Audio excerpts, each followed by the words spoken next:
Bienvenidos a una nueva conversación con el Líbero en este ciclo que estamos haciendo dedicado a temas de economía. En esta oportunidad nos acompaña María Cecilia Cifuentes, que es economista de la Universidad Católica, es profesora también del S Business School de la Universidad de los Andes y es una economista muy conocida en general en Chile porque participa bastante en la discusión pública y está involucrada también profundamente en todo lo que es el mundo académico. Así es que gracias, Cecilia, por estar con nosotros aquí conversando estos temas tan urgentes para el futuro de Chile. No, gracias a ti, Axel, por la invitación. Un gusto conversar contigo. Siempre he pensado que para tener buenas respuestas es muy importante que las preguntas sean buenas, así que en ese sentido feliz que seas tú el que me haga las preguntas. No, gracias. Mira, Cecilia, este es un programa que lo va a ver mucha gente, lo vamos a difundir obviamente en todas las redes sociales. Mucha gente joven, no necesariamente economista o que estudia ingeniería comercial o cosas relacionadas, están ávidas de entender un poco qué está pasando. Y tú has tocado, me parece a mí, un tema que es esencial, si no el más importante a mi modo de ver de la discusión económica. Tal vez suene exagerado, pero yo creo que es así y que lo he visto poco presente en los análisis de distintos colegas tuyos en los medios de comunicación y que tiene que ver con la productividad en Chile. Nosotros estamos en un país en este momento en que queremos vivir como país desarrollado, como país rico. No somos un país rico, somos un país de ingresos medios. Tenemos muchos problemas, evidentemente, y hay distintas aristas que vamos a discutir, pero me sorprendió a mí negativamente desde el punto de vista de lo que ha sido el desarrollo chileno en las últimas décadas, un gráfico, unos datos que tú compartiste en alguna oportunidad sobre lo que ha pasado con la productividad en nuestro país. ¿Por qué no nos explicas un poco para la gente que tal vez se pregunta qué es la productividad, cómo se mide en términos simples y qué ha pasado en Chile en los últimos 20, 30 años con la productividad y qué significa para nosotros y esto anhelo que tenemos de tener un país que nos da una calidad de vida de país desarrollado, básicamente? Sí, la productividad está en el centro del bienestar de los países y de hecho si uno toma los datos de los países ricos y ve, bueno, cuáles tienen mayor ingreso per cápita, la correlación del mayor ingreso per cápita con la mayor productividad es prácticamente 1 a 1. O sea, está muy relacionada la productividad con tener mayores ingresos. ¿Qué es lo que es la productividad? Y aquí, claro, la explicación a lo mejor no es tan simple para alguien que está alejado del tema económico. Voy a tratar de explicarlo lo más fácil que se pueda. En general, el crecimiento de los países, o sea, aumentar el nivel de la producción, uno lo puede atribuir a tres causas. O que aumentamos las horas trabajadas y por lo tanto producimos más, o porque aumentamos las máquinas y la infraestructura, lo que se llama la inversión física, y por lo tanto si tenemos más máquinas, mejores puentes, más túneles, más edificios, mejor computador, vamos a producir más también. Pero también hay un elemento que se llama esta productividad total de factores, que es lograr producir más con el mismo stock de capital y con las mismas horas de trabajo, pero combinando mejor los factores, con mejores ideas, con mejores sistemas, con mejores incentivos, de alguna manera descubriendo una forma que con el mismo computador yo sea capaz de generar más bienes en las mismas horas de trabajo.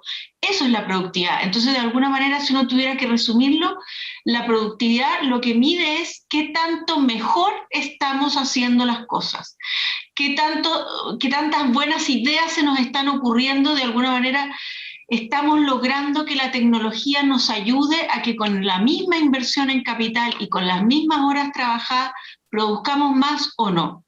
Eso es lo que mide la productividad y la verdad que uno esto no lo puede obtener de un dato que podamos calcular así directamente como medimos las horas trabajadas o como medimos la inversión, que vamos y sumamos cuánto es lo que estamos destinando a máquinas, cuánto es lo que estamos destinando a inversión inmobiliaria o cuántas horas. ¿Y cómo se mide entonces? Lo que se hace para medirlo es que los economistas aquí medimos lo que llamamos el residuo. ¿Por qué? Porque nosotros tenemos cuánto creció el PIB. Ese es un dato que lo calcula el Banco Central. Tenemos cuánto creció la inversión, también es un dato que lo calcula el Banco Central. Y tenemos cuántas horas hemos trabajado, que lo calcula el INE. Entonces podemos decir, por ejemplo, vemos que la inversión creció un 5%, las horas trabajadas crecieron un 5%, pero vemos que el producto creció un 7%. Y entonces ahí podemos decir, entonces lo estamos haciendo mejor. Y esa productividad entonces explicaría 2 puntos de crecimiento. Y se mide entonces como lo que no logramos explicar del crecimiento a través de la inversión y a través del trabajo. Y si uno calcula ese dato, lo que vemos es que en Chile la productividad en promedio más o menos lleva 20 años sin crecer. Entonces, claro, el país ha crecido, pero ha crecido porque han crecido las horas trabajadas o ha crecido la inversión, pero no estamos haciendo las cosas mejor. Y eso es un tema que preocupa porque finalmente el desarrollo de largo plazo viene de eso, viene de las ideas, de la creatividad, de la mejoría tecnológica.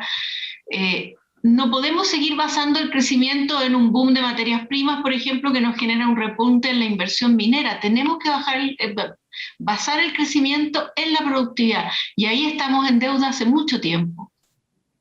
¿Qué significa esto, Cecilia, para lo que viene en Chile en términos de aspiración a tener derechos sociales de todo tipo, un gasto público que ojalá nos satisfaga distintas necesidades desde salud hasta mejores pensiones? ¿Cómo juega la productividad un rol en esto? ¿Y qué tanto tiempo podemos seguir ignorando las alzas de productividad que tú dices no ha crecido en varios años, décadas prácticamente? ¿Podemos darnos el lujo de seguir como vamos? Para nada. O sea, yo aquí lo primero que tendría que decir es que si uno racionalmente analiza los datos y mira lo que está pasando en Chile, lo que tenemos por delante es un escenario muy difícil. Yo esto lo he dicho en cuanto a entrevistas me han hecho. Si el país no vuelve a crecer, olvidémonos de las demandas sociales. No hay forma de satisfacer las demandas sociales si el país no logra generar más riqueza. No lo vamos a lograr redistribuyendo esta torta de otra forma, porque incluso si uno a eso le pone números, la verdad que las mejorías que se pueden lograr son muy modestas. Y si uno analiza cuáles son los elementos del crecimiento, la inversión, por ejemplo. ¿Qué perspectivas hay de que crezca la inversión si en Chile está amenazado el derecho de propiedad?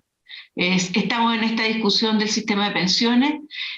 Si como país somos capaces de tomar los ahorros de los trabajadores y usarlos con fines políticos, ¿qué garantía tiene un inversionista en Chile o qué garantía podría tener de tomar decisiones de riesgo, poner recursos, invertirlos en el largo plazo si está viendo que a los trabajadores los expropian? Entonces, desde el punto de vista de la inversión, la verdad que las perspectivas son muy complejas. Desde el punto de vista de las horas de trabajo, eso depende básicamente de la demografía. Y lo que tenemos nosotros en Chile es una demografía que está en contra. Va a aumentar cada vez más la población adulta mayor, los jubilados, y la población en edad de trabajar en unos años más va a empezar a caer en Chile. Tampoco podemos esperar crecimiento producto de aumento de horas trabajadas, y menos cuando hay proyectos de ley que lo que plantean es disminuir las horas trabajadas. Entonces por ahí también la cosa va mal. Y nos queda entonces, bueno, y productividad, podríamos hacer crecer la productividad, pero para hacer crecer la productividad nosotros necesitamos mejorar la calidad de la educación, mejorar la calidad de las instituciones, mejorar la seguridad pública, dar mayor certeza jurídica. Entonces yo me pregunto, ¿de dónde va a venir el crecimiento futuro? Y la respuesta, honestamente, no se me ocurre de dónde. Yo creo que estamos generando muy pocos elementos para tener crecimiento económico hacia adelante y, por lo tanto, muy pocas fuentes de recursos para financiar las demandas sociales. Y en ese sentido, la verdad que la otra vez escuchaba la definición de qué es lo que es un pesimista. Un pesimista es un optimista bien informado. Yo soy optimista, pero estoy bien informada. Y en ese sentido creo que el futuro que tiene Chile por delante, o cambiamos el discurso y cambiamos las políticas, o la verdad que el escenario hacia adelante se ve bastante nublado.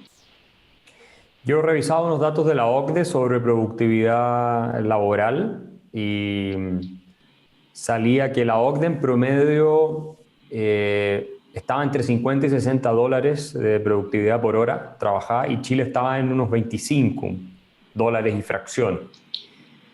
O sea, somos menos de la mitad de productivos que la OCDE, y cuando nos comparamos con Alemania, Suecia y todos esos países, en algunos casos bastante menos que la mitad, pero queremos vivir con el Estado benefactor igual que ellos. Si hubiera que tomar una medida para incrementar la productividad, o dos o tres, ¿cuáles serían a tu modo de ver, en términos específicos, reformas que deberíamos aplicar ya, o sea, inmediatamente para resolver este problema?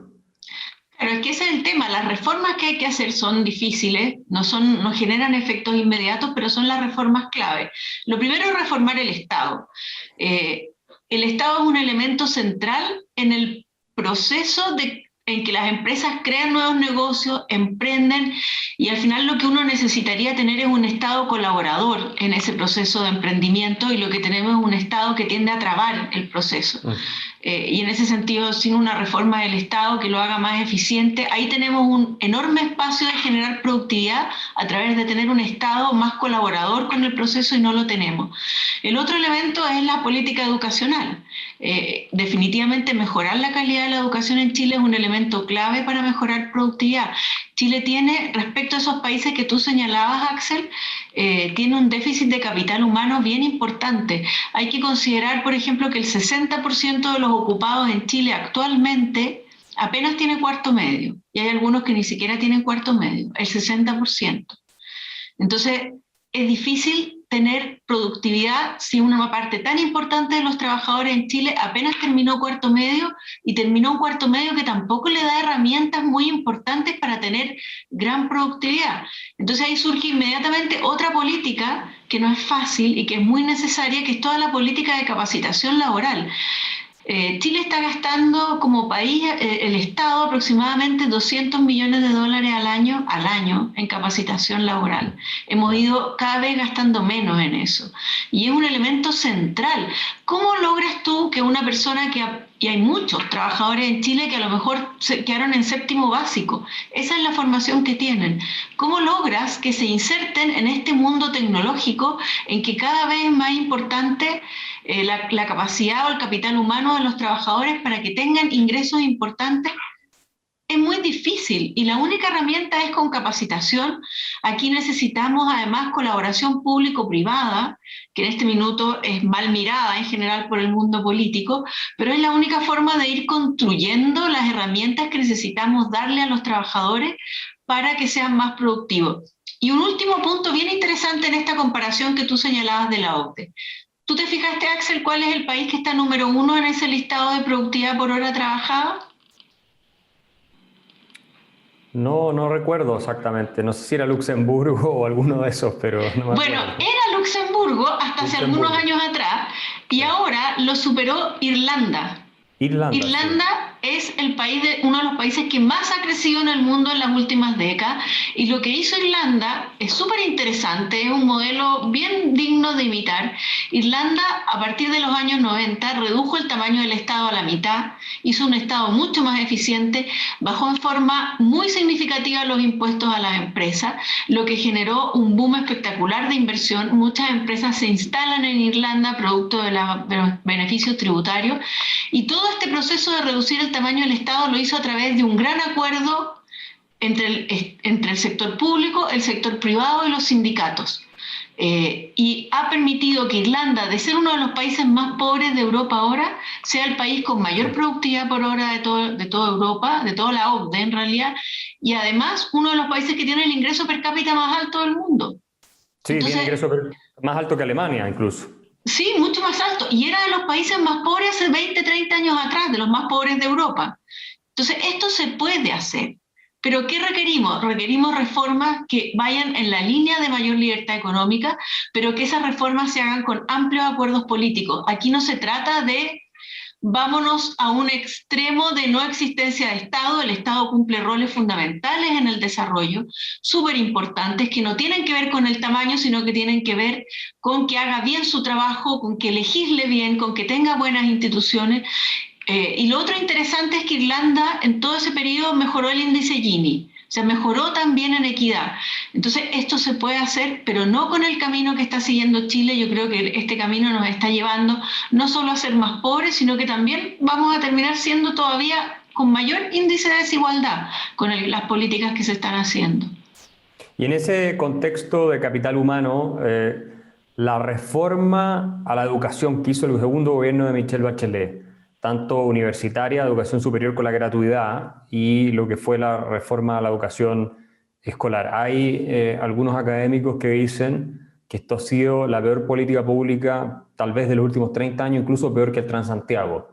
Recuerdo una columna hace poco en el Mercurio de un académico, Sí. la Diego Portales, que decía que esto ha sido una catástrofe y que, bueno, está cayendo los resultados de nuestros niños, digamos, en las escuelas, en la prueba de PISA, las universidades se están deteriorando. ¿Cuál es tu análisis de ese particular esfuerzo del gobierno de Michelle Bachelet que nos iba supuestamente a mejorar la educación y cómo impacta en lo que debiéramos hacer o el objetivo que tenemos por delante de incrementar la productividad? No, yo creo que no tiene ningún impacto positivo en productividad esa reforma.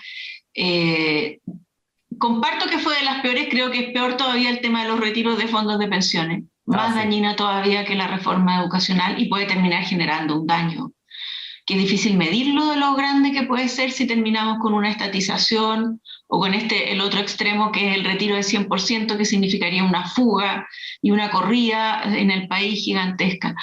Pero esa reforma, la verdad que partió de un diagnóstico errado porque de alguna manera atribuyó los problemas de calidad a los problemas del financiamiento de la educación y se enfocó en el financiamiento. Obviamente el financiamiento y la calidad no tienen nada que ver. Y aquí se enfocó en que el Estado era el que tenía que financiar la educación, vamos a terminar con los aportes de los padres a la educación porque eso genera mayor equidad. La verdad que no era la mejor forma de lograr equidad y en términos de calidad yo comparto lo que decía este académico Balmaceda, que terminó generando efectos negativos en términos de calidad de educación porque dio una enorme cantidad de recursos a la educación superior, que pasó a ser la prioridad, y en términos de equidad no es ahí donde hay que poner los recursos. Yo creo que es un objetivo razonable y válido y necesario que cuando un joven con talento necesita acceder a la universidad y no tiene los recursos, haya una política que se lo financie. Y creo que ahí el foco tendría que haber ido por políticas de beca y de créditos, pero no por gratuidad en la educación. Esa política nos ha costado carísima.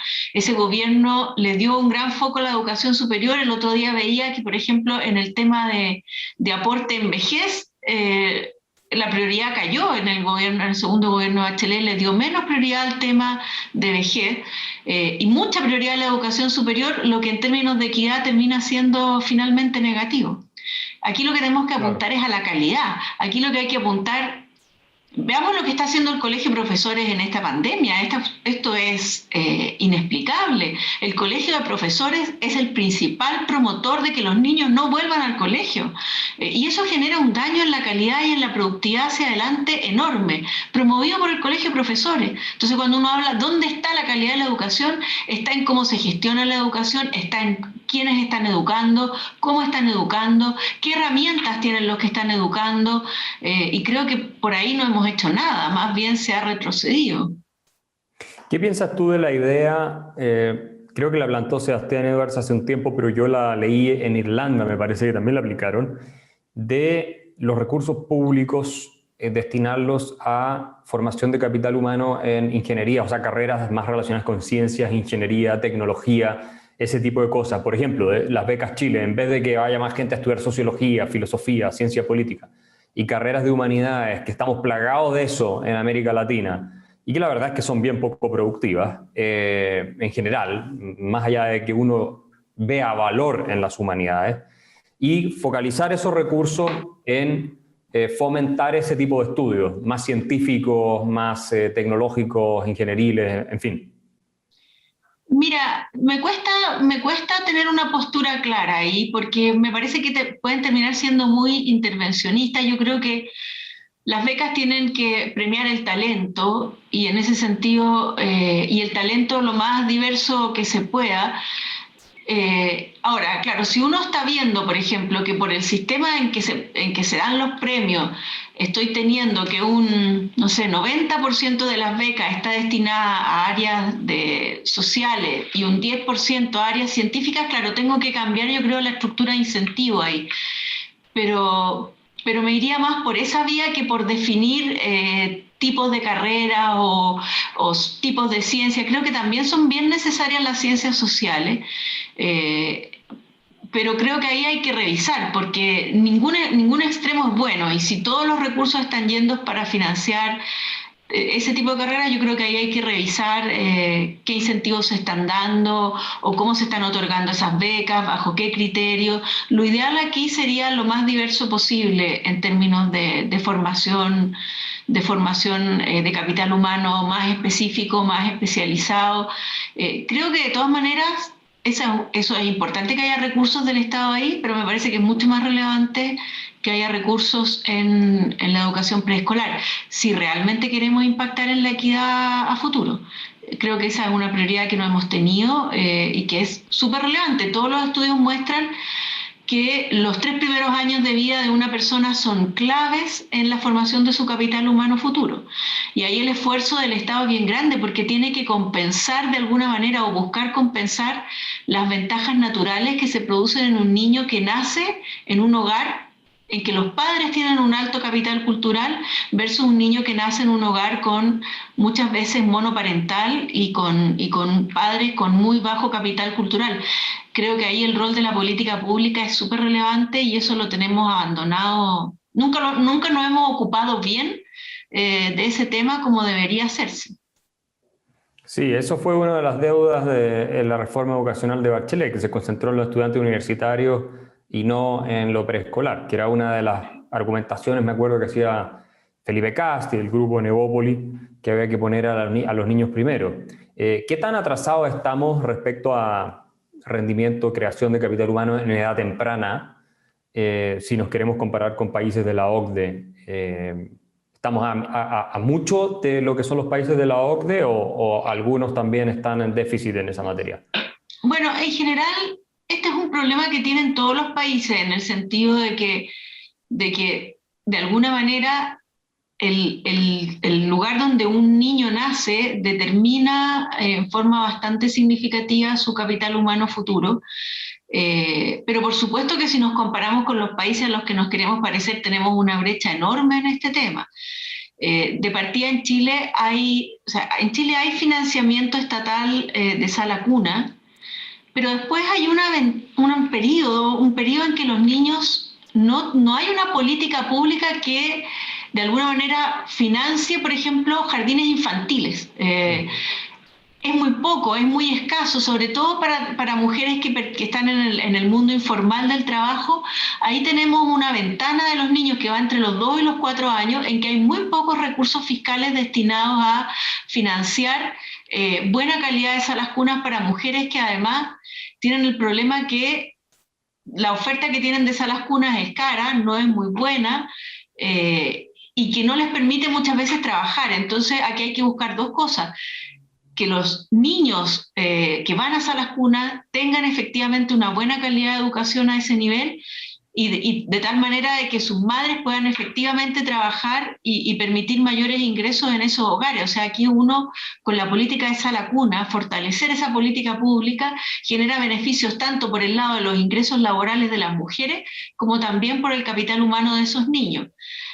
Ha habido más preocupación por compatibilizar trabajo y familia, o sea, hay una oferta, pero es una oferta de bastante mala calidad, mirada desde el enfoque de generar capital humano en esos niños. La discusión entre institutos técnicos y formación universitaria, ¿te parece que está bien enfocada? Se dice muchas veces que tenemos un exceso de universitarios comparado con gente formada, capacidades técnicas de trabajar y resolverte los problemas en la práctica. ¿Cómo está eso? Creo que ahí también hay una gran diferencia con países desarrollados, ¿no? ¿Cómo hemos enfrentado eso en los últimos años y cómo está ese escenario?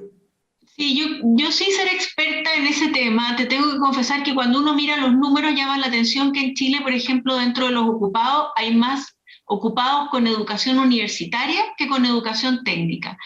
Y si uno mira la realidad del país, debería ser justamente al revés.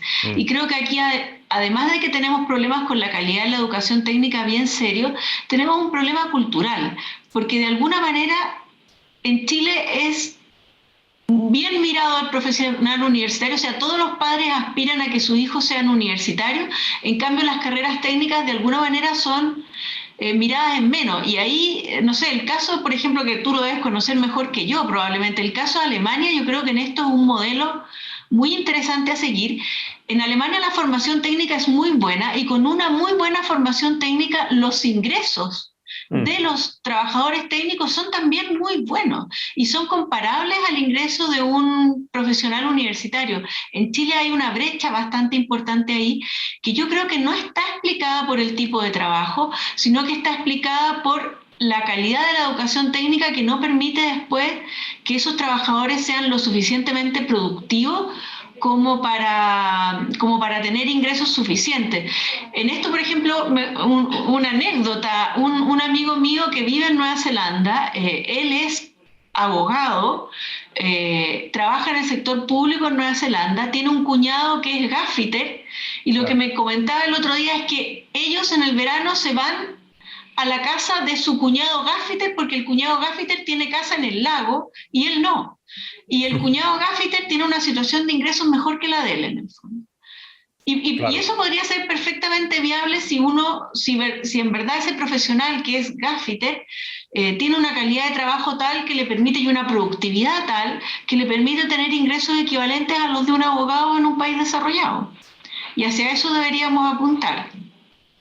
Hacia eso deberíamos apuntar y también para evitar esta cesantía ilustrada famosa de personas con títulos universitarios en literatura, humanidades, en lo que sea, incluso abogados que terminan trabajando en cualquier actividad que tampoco es muy bien remunerada, sobre todo cuando el país deja de crecer. Y en ese sentido, Cecilia, ya para ir más cerrando, pero me interesaría tu opinión respecto a estas propuestas que vienen de todos lados, de hacer del Estado el agente central del desarrollo económico de nuevo, ¿no? Como este Estado más empresario o bancas de desarrollo, que acá, como tenemos un modelo en teoría obsoleto de producción y crecimiento, entonces el Estado tiene que asumir un rol central. De hecho, hay algunos convencionales de la Constitución o de la Convención Constituyente que quieren imponer obligatoriamente que el Estado participe en ciertas áreas de la economía. Entonces, ahí tenemos otros personajes en medios de comunicación que están pontificando todos los días que el Estado tiene que intervenir. ¿Cómo ves tú esa discusión del el retorno de este Estado empresario, este Estado interventor, que sí, ahora sí que nos va a ser desarrollado?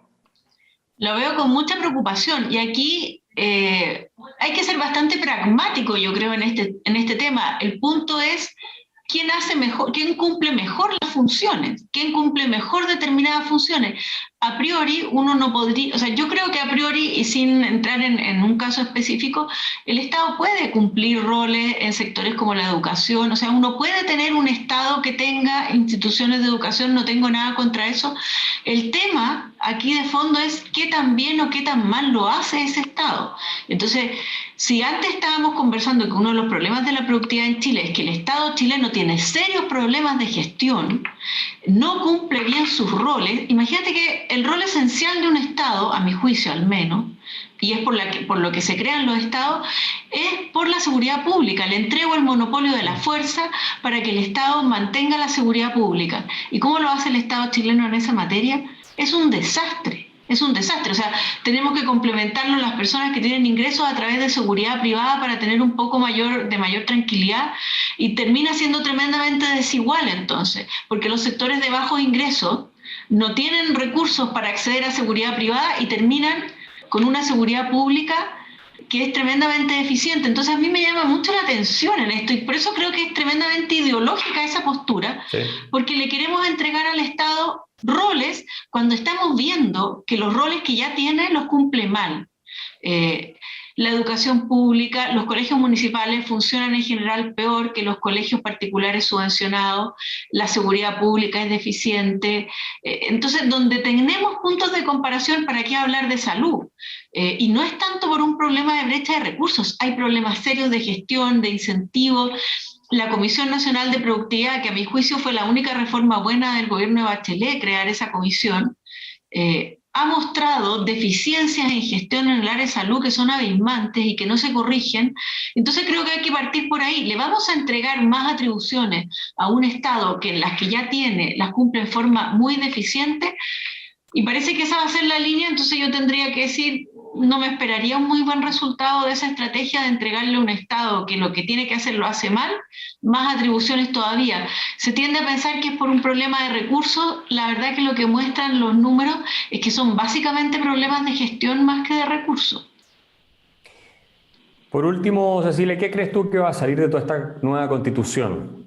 ¿Cuál va a ser el resultado, a tu modo de ver, desde el punto de vista de las instituciones económicas? Sabemos que hay varias instituciones fundamentales o normas, principios que están establecidos en nuestra constitución actual, y ahora, bueno, se van a plantear desde cero si se mantienen o no y cómo se mantienen. ¿Qué crees que va a ocurrir con todo esto en el mediano y largo plazo?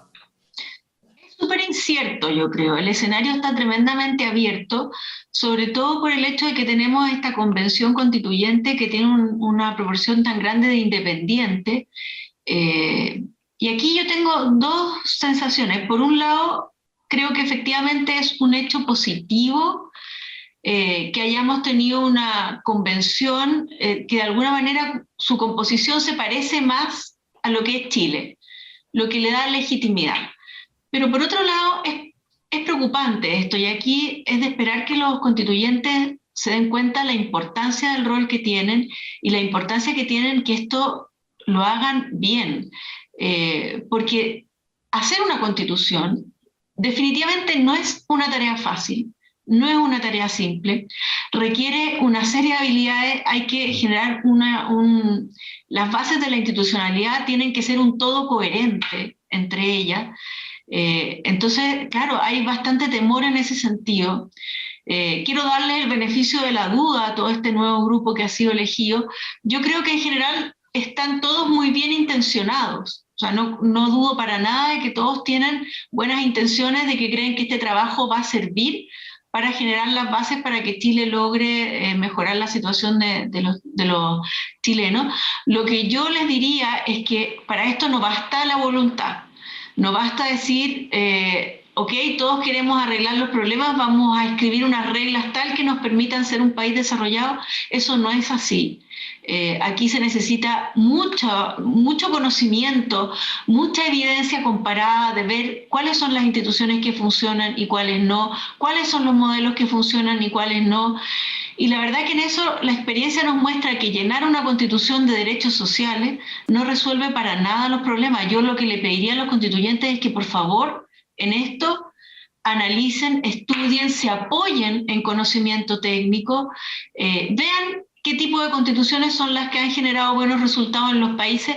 La constitución es una condición necesaria, obviamente no es suficiente, es una parte de la institucionalidad, las leyes son tremendamente relevantes, las políticas públicas son tremendamente relevantes, las constituciones no son diseños de políticas públicas, no vamos a diseñar la política de vivienda dentro de la constitución, no vamos a diseñar la política de educación.